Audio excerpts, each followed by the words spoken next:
Panama case کا فیصلہ آنے کے بعد سابق صدر آصف علی زرداری نے آج کے دن کو جمہوریت کے لیے نقصان دہ اور وزیر اعظم کے خلاف GIT کو بے معنی قرار دیا۔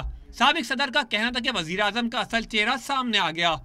پورے پاکستان کو اب پتہ پڑ گیا ہے کہ میاں صاحب کی وہ شکل نہیں ہے جو میاں صاحب آج تک دیتے رہے ہیں کہ شریف ہوں۔ آج دنیا کو پتہ ہے، کسی لسی والے کے پاس چلے جائیں، کسی مجھ والے کے پاس چلے جائیں، کسی دکان والے کے پاس چلے جائیں تو آپ کو کہے گا کہ یہ گلی گلی میں شور ہے، نواز شریف چور ہے۔ سابق صدر عمران خان سے بھی مایوس نظر آئے۔ میں ڈس اپوائنٹ ہوا ہوں عمران خان کے ہمیں چھوڑ کے وہاں جانے سے، اس لیے میری نظر میں تو عمران نے بچا لیا ہے۔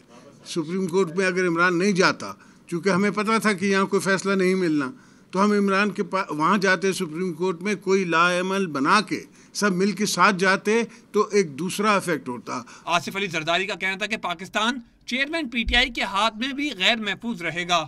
کہ اگر پاکستان نواز شریف کے ہاتھ میں سیف نہیں ہے تو عمران خان کے ہاتھ میں بھی سیف نہیں رہے گا۔